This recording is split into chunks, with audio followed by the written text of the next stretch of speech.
घरोघरी मातीच्या चुली मालिकेच्या आजच्या भागामध्ये आपण पाहणार आहोत. इकडे जानकी किचनमध्ये स्वयंपाक करत असते. तेवढ्यातच तिथे आता माया येते आणि माया म्हणत असते, जानकी ताई, मी अशी इथे किती दिवस राहणार आहे. मला माझ्या आईबाबांची खूप आठवण येते.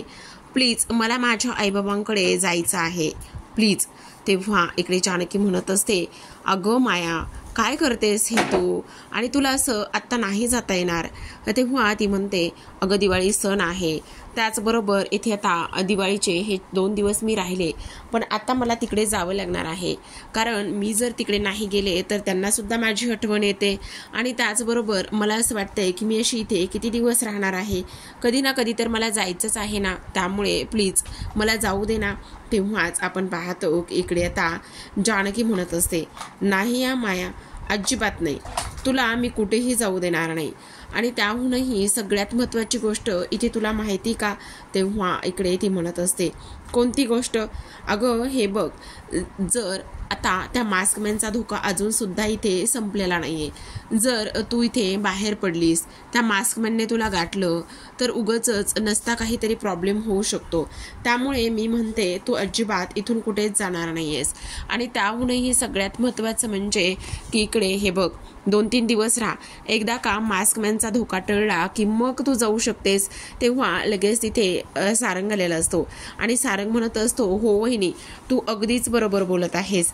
ह्यांना इथून कुठेही जाण्याची काहीच गरज नाही.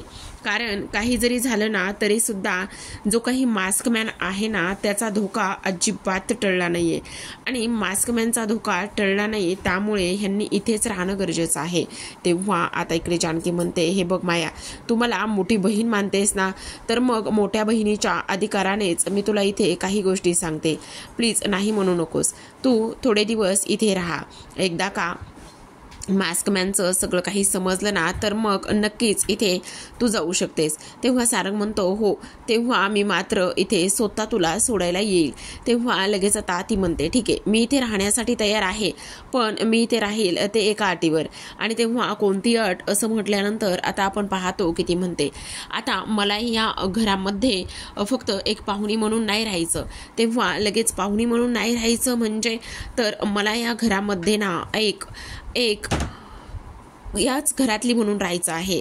जर तुम्ही मला या घरातली मानत असाल तरच मी या घरामध्ये राहायला तयार आहे. तेव्हा लगेच आता जानकी म्हणत असते, अगं उलट चांगली गोष्ट आहे ना, उलट मला सुद्धा इथं जेवण मिळेल, घे लाग कामाला. तर आता तू काळजी करू नकोस, तू सुद्धा हे घर तुझंच आहे आणि तू सुद्धा ह्याच घरातली आहेस, असं सुद्धा आता इकडे ते बोलत असतात. तेव्हा आजी तिथे येतात आणि म्हणतात, वा वा वा वा वा, इथे स्वतः किती दिवस ह्या घरामध्ये राहील ह्या गोष्टीचा आता पता नाहीये, आणि इथे प्रत्येकाला येणाऱ्याला तू इथे सांगतेस की तू ह्या घरामध्ये राहू शकतेस म्हणून.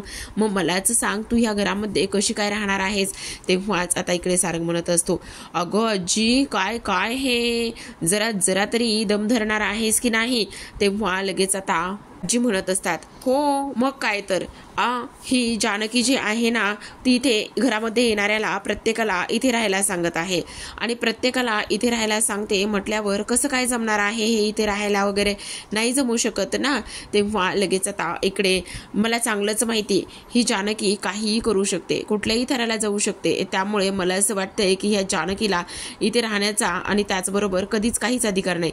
तेव्हा इकडे जानकी म्हणते, अहो आजी, प्लीज माझ्या बाबतीत तुम्ही एवढा मोठा का आणि कशामुळे गैरसमज करून घेताय. प्लीज नका ना माझ्या बाबतीत एवढा मोठा तुम्ही गैरसमज करून घेऊ. नेमका काय प्रॉब्लेम आहे असं इकडे ती विचारते. तेव्हाच इकडे आता आजी म्हणत असतात, जोपर्यंत तू ह्या घरातून जात नाहीयेस ना, तोपर्यंत मी शांत बसणार नाही. तेव्हा जानकी म्हणत असते, अजिबात नाही. तेव्हा आजी चालत असते आणि चालत असतानाच इकडे आता तिच्या पायाला लागतं. तेव्हा जानकी धावतच येते आणि म्हणते, अहो आजी, जरा सावकाश, लागलं ना तुम्हाला, मी म्हणत होते जरा सावकाश चाला म्हणून. आता तेव्हाच आपण पाहतो की इकडे जी काही आजी आहे ती म्हणत असते, अजिबात मला हात लावायचा नाहीयेस, अजिबात नाही, चल बाजूला हो. तेव्हाच जानकी म्हणते, आजी का हो माझा एवढा रागराग करता, मी असं काय बिघडवलेलं आहे तुम्ही की तुम्ही माझा एवढा रागराग करता. प्लीज नका ना माझा एवढा रागराग करत जाऊ. का आणि कशामुळे तुम्ही माझा एवढा रागराग करताय असं जानकी म्हणत असते. तेव्हा आपण पाहतो की इकडे त्या तिला म्हणत असतात, तू ह्या घरातून निघून गेलीस ना तरच मी शांत होईल. तेव्हाच आता इकडे ती म्हणत असते, हे कुटुंब माझं आहे, हे घर माझं आहे आणि जोपर्यंत ह्या घरावर आलेलं संकट दूर होत नाही तोपर्यंत मी कधीच कुठे जाणार नाही आहे. आणि राहिला प्रश्न इथे तुमचा. तेवढ्यातच आता इथे ऋषिकेश आलेला असतो आणि ऋषिकेश म्हणत असतो, बरोबर बोलते जानकी, हे घर तुझं आहे, हा संसार तुझा आहे, त्यामुळे मला खात्री आहे की आपण मिळून हे सगळं काही व्यवस्थित करू. तर आता इकडे दुसऱ्या बाजूला जानकी म्हणत असते, तुमची साथ असेल तर नक्कीच आपण ह्या सगळ्या गोष्टी करू. आता सौमित्र जो आहे ना तो इकडे काही नवीन बिझनेससाठी लोन मिळते का नाही ते बघण्यासाठी गेला आहे. तेव्हा लगेच आता आजीनं ह्या सगळ्या गोष्टी ऐकलेल्या असतात आणि आजीने ह्या सगळ्या गोष्टी ऐकल्यानंतर लगेच आता आजीने ऐश्वर्याला फोन केलेला असतो आणि इकडे काय ग, कशी चालली तुझी दिवाळी असं इकडे ती म्हणत असते. आणि तेव्हा कशी चालली दिवाळी असं म्हटल्यानंतर आपण पाहतो की इकडे ऐश्वर्या म्हणत असते, तुम्ही मला हे विचारण्यासाठी फोन केलाय का?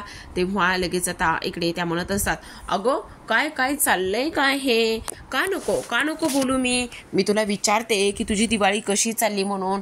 काय ग, तुला एवढा माझा राग येतोय, तुला एवढी माझ्यावर चिडचिड वगैरे होती का अशी करतेस ग?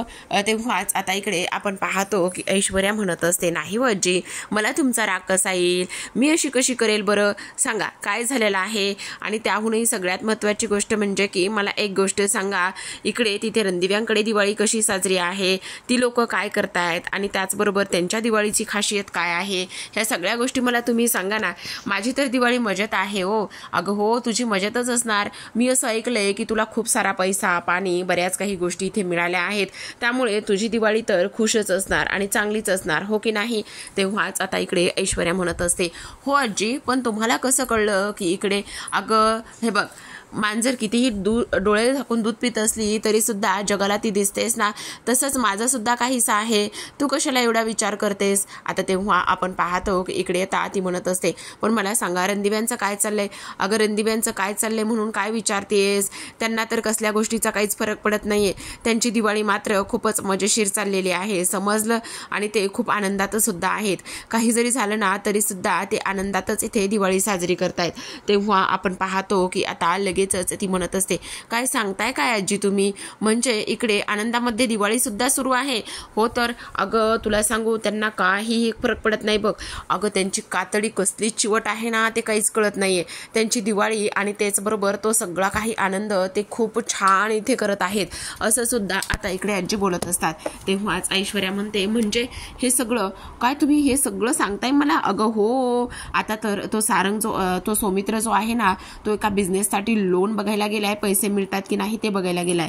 तेव्हाच आता इकडे आजीने फोन ठेवलेला असतो. आता आजी म्हणत असतात, अगं ऐश्वर्या, मला चांगलंच माहिती, हे सगळ्या गोष्टी मागे तूच आहेस. तेव्हा इकडे ऐश्वर्या फोन ठेवल्यानंतर म्हणत असते, आता हा कसलं लोन आणि कुठे गेलेला आहे, काही जरी झालं ना तरी सुद्धा ह्या लोकांना लोन मिळता कामा नये असा इकडे ती विचार करत असते. तेव्हा प्रेक्षकांनो आपण इकडे पाहतो की अवंतिका आणि सौमित्र इथे एका माणसाला भेटायला गेलेले असतात. माणसाला भेटायला गेल्या म्हणजे की इथे तो बँकचा मॅनेजर असतो आणि त्यांना इथे भेटायला गेल्यानंतर आपण पाहतो की आता इकडे तो विचार करत असतो, म्हणजे हे बघा, तुम्हाला माहितीच आहे ना की इथे आमची बँकेमध्ये इथे आवक जावक त्याचबरोबर आमचं बँक अकाउंट ह्या सगळ्या गोष्टी तुम्हाला इथे माहिती आहेत ना, त्यामुळे मला तुमच्याकडे एक रिक्वेस्ट करायची आहे, प्लीज नाही म्हणू नका. काही जरी झालं ना तरी सुद्धा तुम्ही इथे ना आम्हाला बँकेचं लोन द्या. तेव्हा इकडे हे सगळं काही पाहिल्यानंतर आता इकडे जे काही बँकवाला माणूस आहे तो म्हणत असतो, हे बघा, एकतर तुमच्यावरती केस चालू आहे आणि त्याचसोबत तुमच्याकडे कुठलीही प्रॉपर्टी नाही आहे आणि तुम्ही अशा पद्धतीने लोन मागताय. त्याचबरोबर आता इकडे लगेचच ते म्हणत असतात, आणि हे सगळं नाही होऊ शकत. तेव्हा सौमित्र म्हणतो, अहो आत्तापर्यंतचं हे सगळं काही पाहिल्यानंतर तुम्हाला अजून सुद्धा आमच्यावर विश्वास नाही आहे का? आणि इकडे रणदिव्यांचं एवढं अकाउंट तुम्हाला माहिती आहे ना, आणि तरी सुद्धा तुम्ही असं बोलताय. त्याचबरोबर ते म्हणत असतात की सॉरी, पण आम्हाला तुम्हाला नाही लोन देता येणार, आम्ही तुमच्यावर नाही विश्वास ठेवू शकत. आता हातात झालेले इकडे सौमित्र आणि त्याचबरोबर जी अवंतिका आहे हे दोघे सुद्धा घरी येतात. घरी आल्यानंतर इथे झालेला ते दोघे जण सुद्धा प्रकार घरच्यांना सांगतात तेव्हा ऋषिकेश म्हणत असतो, काय सगळं काही आपल्या बाबतीत हे सगळं का आणि कशामुळे होऊन बसलंय काहीच कळत नाहीये. तेव्हा इकडे आता नाना आलेले असतात.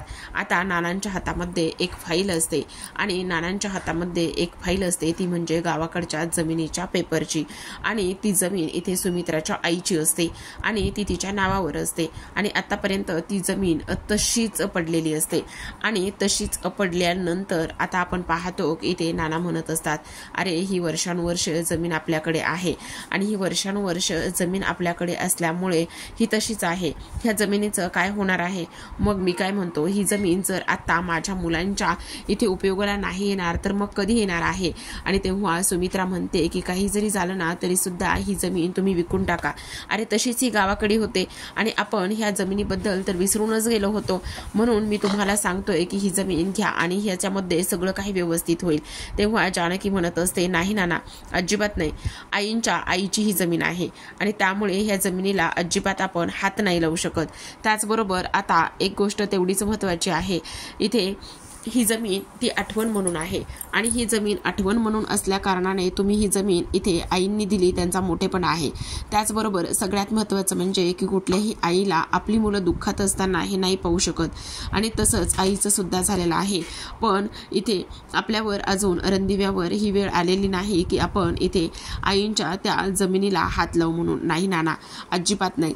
ही आईची जमीन आहे आणि ती त्यांची आठवण आहे, त्यामुळे आपण ह्या जमिनीला नाही हात लावायचा, असं सुद्धा आता इकडे ती बोलत असते. इकडे ऋषिकेश सुद्धा म्हणत असतो, हो नाना, अगदीच बरोबर आहे, कारण ही जमीन आपण नाही घेऊ शकत. तेव्हाच आता हे सगळं काही झाल्यानंतर आता एक सगळ्यात महत्त्वाची गोष्ट म्हणजे की इकडे नानांना खूप टेन्शन आलेलं असतं. तर आता आपण पाहतो की आता रणदिव्यांची हालत खूपच जास्त विचित्र झालेली असते. रणदिव्यांकडे खूप जास्त म्हणजे त्यांच्याकडे ना बिझनेस असतो ना काही. त्याचबरोबर घराचे जे काही प्रॉपर्टीचे पेपर आहे ते सुद्धा इथे गेलेले असतात आणि त्यामुळेच खूप जास्त वेगळी अवस्था झालेली असते. पण पाहतो इकडे नाना निघून गेलेले असतात. आता इकडे सगळ्यात महत्त्वाचं म्हणजे लताबाईंच्या मनामध्ये विचार सुरू असतात. त्या म्हणत असतात, मीच दळभद्री मेली, माझ्यामुळे आज हे सगळेजण लोक इथे याच्यामध्ये सगळ्यामध्ये अडकले आहेत.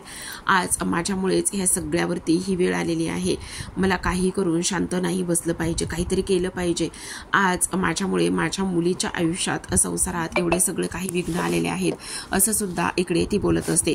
तेव्हा आपण पाहतो की आता इकडे दुसऱ्या बाजूला जी काही सुमित्रा आहे, सुमित्रा मात्र नानांशी बोलत असते आणि नाना म्हणत असतात, बघ सुमित्रा, मी म्हटलं होतं ना तुला की पोरं अजिबात ह्या प्रॉपर्टीला हात लावणार नाहीयेत आणि अगदीच तसंच झालेलं आहे. पोरांनी ही प्रॉपर्टी घेण्यासाठी स्पष्टपणे नकार दिला आहे. त्यांनी स्पष्टपणे असं सांगितलेलं आहे की ही जी काही प्रॉपर्टी आहे ती आम्हाला नको म्हणून. आणि त्यांनी असं सांगितलेलं आहे की इथे काही जरी झालं ना तरी सुद्धा ही प्रॉपर्टी आईची आहे आणि आम्ही ह्या प्रॉपर्टीला अजिबात हात लावणार नाही आहोत, असं सुद्धा आता हे लोकांनी सांगितलेलं आहे. तेव्हा हे सगळं काही झाल्यानंतर आपण पाहतो प्रेक्षकांनो, इकडे सुमित्रा म्हणत असते, पण मला हे सगळं माझ्या पोरांच्या इथे समोर नाही बघा वाटत. माझी पोरं एवढी दुःखात आहे, त्यामुळे मला ह्या सगळ्या गोष्टींचा खूप त्रास होतोय, असं सुद्धा इकडे सुमित्रा म्हणत असते. तेव्हाच नाना म्हणतात, हे बघ सुमित्रा, तू म्हणतेस ना त्या सगळ्या गोष्टी खऱ्या आहेत, पण आता मी ह्या सगळ्या गोष्टी नाही ते ऐकून घेऊ शकत किंवा नाही, मला खूप जास्त टेन्शन आलेलं आहे ह्या सगळ्या काही गोष्टींचं. तर आता प्रेक्षकांनो आपण दुसऱ्या बाजूला वळूयात. दुसऱ्या बाजूला मात्र जी काही ऐश्वर्या आहे, ऐश्वर्याने इथे आता मास्कमॅनला कॉल केलेला असतो आणि ऐश्वर्याने मास्कमॅनला कॉल केल्यानंतर इकडे ती म्हणत असते, मला तुला भेटायचं आहे. तेव्हा तो म्हणत असतो, तू नको सांगू मला भेटायचं आहे म्हणून, तू मला भेटणार की नाही हे मी ठरवणार, तू नाही ठरवणार, समजलं. आणि तेव्हा लगेच आता आपण पाहतो की इकडे ऐश्वर्या म्हणत असते, हे बघ भेटायचं आहे म्हटल्यावर भेटायचं आहे. तेव्हा इकडे तो म्हणतो, पण मला नाही भेटायचंय तुला आत्ता. तेव्हा ऐश्वर्या म्हणते, असं काय करतोयस? आणि तेव्हा तो म्हणतो, तू मला नाही सांगायचं, मी कोणाला कधी कसं आणि केव्हा भेटायचं हे माझं मी ठरवतो, ह्या गोष्टी तू मला नाही सांगू शकत, असं सुद्धा आता इकडे तो बोलत असतो. तेव्हाच आपण पाहतो की आता काही जरी झालं ना तरी सुद्धा इकडे दुसऱ्या बाजूला ऐश्वर्या म्हणत असते, का नाही भेटू शकत? काहीतरी इम्पॉर्टंट असेल म्हणूनच मी तुला ह्या सगळ्या गोष्टी इथे सांगत असेल ना, मग तरी सुद्धा तू इथे मला भेटायचं नाही का म्हणत आहेस? आता आपण पाहतो की इकडे काही जरी झालं ना तरी सुद्धा म्हणजे काही आता आपण पाहतो की इकडे सुमित्रा म्हणत असते, मला असं वाटतंय की ह्या सगळ्या गोष्टीबद्दल आपण एकदा वामन शास्त्री गुरुजींकडे गेलं पाहिजे, त्यांना ह्या सगळ्या गोष्टी एकदा विचारल्या पाहिजेत. तेव्हाच आपण पाहतो की आता लगेचच जे नाना आहेत त्यांनी वामन शास्त्री गुरुजींना ह्या सगळ्या गोष्टीबद्दल फोन केलेला असतो. आणि फोन केल्यानंतर इकडे मात्र सगळ्यात महत्त्वाचं म्हणजे लगेचच आता सुमित्रा त्याचबरोबर इकडे जानकी ह्या दोघी जणी सुद्धा वामन शास्त्री गुरुजींकडे जायला निघतात. आता गेल्यानंतर इकडे सुमित्रा सगळं काही सांगण्याचा प्रयत्न करत असते. ती म्हणत असते, गुरुजी गेल्या काही दिवसामध्ये आमच्याकडे खूप जास्त संकट येत आहेत, काय चाललंय ना काहीच कळत नाही, त्यामुळे मन खूप अस्वस्थ झालेलं आहे. तेव्हा हे सगळ्या गोष्टी कशामुळे होत आहेत, काय होत आहेत, एकदा सगळ्यांच्या पत्रिका पहा. त्याचबरोबर इकडे आता गुरुजी म्हणत असतात, अगं सुमित्रा थांब जरा थांब, किती बोलणार आहेस, अगं जिला इथे घेऊन आलेली आहेस ना, मला तिच्या तोंडून हे सगळं काही ऐकू दे ना, तिच्या तोंडून सगळं काही सत्य मला इथे समजू दे. जर तिच्या तोंडून सगळं सत्य मला समजलं तर मग मी नंतर बघेल काय करायचंय आणि काय नाही ते. तेव्हा जानकी म्हणत असते, नाही गुरुजी, सत्य सांगावं किंवा तुमच्यापासून काही लपून ठेवावं असं काहीच नाहीये. तुम्हाला सांगू, गेल्या बऱ्याच दिवसामध्ये इथे आमच्यासोबत खूप काही गोष्टी इथे होत आहेत आणि मला माझा संसार आणि त्याचबरोबर इथे माझी माणसं आनंदात सुखात असणं हेच माझ्यासाठी खूप जास्त महत्त्वाचं आहे आणि हे सगळं मी माझ्या कुटुंबासाठी करते. तेव्हा गुरुजी म्हणत असतात, अगं जानकी काय आहे ना, इथे काही गोष्टी काही कोडी अशी असतात की ती भूतकाळातली असतात आणि त्यामुळे ती कधी डोकं वर काढतील हे काही कळत नाही. तेव्हा इकडे तुझा भूतकाळ आता इथे तुझ्या वर्तमान काळ बिघडू पाहतोय. तुझ्या भूतकाळातलं संकट आता इथे तट धरून आलेलं आहे आणि भूतकाळ तुझा आता वर्तमान काळात मानगुटीवर बसलेला आहे. तेव्हा जानकी म्हणते, कसला भूतकाळ आणि कसला मानगुटीवर बसलाय? तेव्हा सुमित्रा म्हणते, गुरुजी जरा स्पष्टपणे सांगा ना. तेव्हा गुरुजी आता जानकीला एक पेन देतात आणि जानकी ती पेन हातामध्ये घेते. तेव्हा आता इकडे ते म्हणत असतात, हे बघ त्या पेनातली अशी शाई झटक. तेव्हा जानकी तो पेन झटकते. आता जानकीने तो पेन झटकल्याबरोबर त्यातली शाई जी आहे ना ती तिथे असलेल्या एका वहीच्या पानावरती पडते आणि त्याचबरोबर एक पाण्याचा ग्लास असतो, त्या पाण्यामध्ये सुद्धा ती शाई पडते. तेव्हा गुरुजी म्हणतात, बघ जानकी, आत्ता मी तुला पेन दिला होता, तो फक्त झटकायला सांगितला होता, तो तू झटकलास, पण तुला माहिती होतं का काय होणार आहे? त्या शाईमुळे इथे स्वच्छ पाणी खराब झाले, ती शाई इथं पाण्यामध्ये पडली आणि पाणी खराब झाले. पण हे सगळं तू मुद्दामून केलंयस का? तुला माहीत होणार होतं का की हे सगळं काही होणार आहे म्हणून? आता तू किती जरी प्रयत्न केलेस ना तरी सुद्धा त्या पाण्यातून ही शाई वेगळी करू शकतेस का? तू ही शाई बाजूला काढू शकतेस का? नाही काढू शकत, बरोबर आहे की नाही? आणि तेव्हा तुझं सुद्धा भूतकाळाबद्दल असंच झालेलं आहे. कितीही प्रयत्न केला असना तरी सुद्धा तो तुझा भूतकाळ तुझ्या आता वर्तमान काळामध्ये मानगुटीवर होऊन बसला आहे. आपण जे ठरवतो ते होईल असंच नाही जानकी. तेव्हा मी तुला आता काही प्रश्न विचारतो. तर आता प्रेक्षकांनो, आजच्या भागामध्ये एवढं. उद्याचा भाग खूप इंटरेस्टिंग होणार आहे, कारण उद्याच्या भागामध्ये ऐश्वर्याने आता इकडे जी माया आहे तिला फोन केलेला असतो. इकडे आता फोन केल्यानंतर ती म्हणत असते, तुम्ही फोन का केलात आणि काय गये, तुला पाठवलेले फोटो तू बाहेर जाऊन काय करतेस काय नाही ह्या गोष्टी मला माहीत नाहीत असं होतील का? सगळ्या रणदिव्य कुटुंबांना पुरून उरेल एवढी ताकद माझ्याकडे आहे आणि तू काय चीज आहेस, समजलं? मग आता लगेच ती म्हणत असते, काय हवंय तुला? तेव्हा आता इथेच थांबवलेलं असतं, कारण जी काही ऐश्वर्या आहे, ऐश्वर्याने इथे मायाचा पाठलाग करून फोटो वगैरे सगळं काही केलेलं असतं. सगळे पुरावे आणि फोटो तिला पाठवलेले असतात आणि सगळं काही केल्यानंतर आता इकडे ती म्हणत असते, तुझा हेतू काय आहे, तू कोण आहेस, तू मास्कमॅनची माणूस आहेस का? तेव्हा इकडे ती म्हणत असते, बोल तुला काय हवंय? तेव्हा इकडे ऐश्वर्या आता काय मागेल प्रेक्षकांनो हिच्याकडून? जानकीला उद्ध्वस्त करण्यासाठी काही मागेल का? किंवा त्याचबरोबर सगळ्यात महत्त्वाचं म्हणजे की इकडे आता वामन शास्त्री गुरुजी जानकीला म्हणत असतात, जानकी मी तुला काही प्रश्न विचारतो, त्या प्रश्नांची तू मला उत्तरं देणार आहेस. तुझं शिक्षण? तेव्हा जानकी डोळे बंद करते आणि म्हणत असते, MBA. तुझा आवडता रंग? हिरवा. त्यावर तुझं आवडतं ठिकाण? तेव्हा जानकी म्हणत असते, माझं सासर, माझं सासरचं घर, माझं स्वतःचं घर, आशीर्वाद बंगला, मला माझं घर खूप आवडतं. तेव्हा वामन शास्त्रीचा चौथा प्रश्न असतो, तुझं लग्न आता लग्न म्हटल्याबरोबर जानकी डोळे बंद करूनच बसलेली असते. तिला वामन शास्त्री गुरुजींना काय उत्तर द्यावं काय नाही हे कळत नाही. जानकी बोल लग्न, जानकी बोल लग्न असं म्हणून पेनाने चित्र काढ. तेव्हा जानकी आता एक हटचं चित्र काढते आणि तेव्हा चित्र काढल्यानंतर आता लगेचच इकडे डोळे उघडते आणि मकरंद असं म्हणत असते. तर आता प्रेक्षकांनो, इथे जानकी लग्न म्हटल्यानंतर मकरंद का म्हटली असेल, काय असेल नेमकं हे सगळं काही गुपित. त्याचबरोबर आता इकडे मायाचा सुद्धा खरा चेहरा उद्याच्या भागामध्ये पाहायला मिळणार आहे. त्याकरिता लगेच चॅनलला सबस्क्राईब करा, बेल आयकॉन प्रेस करा आणि घरोघरी मातीच्या चुली या मालिकेचे भाग एन्जॉय करा. भेटूयात उद्याच्या भागामध्ये. तोपर्यंत पाहत राहा घरोघरी मातीच्या चुली.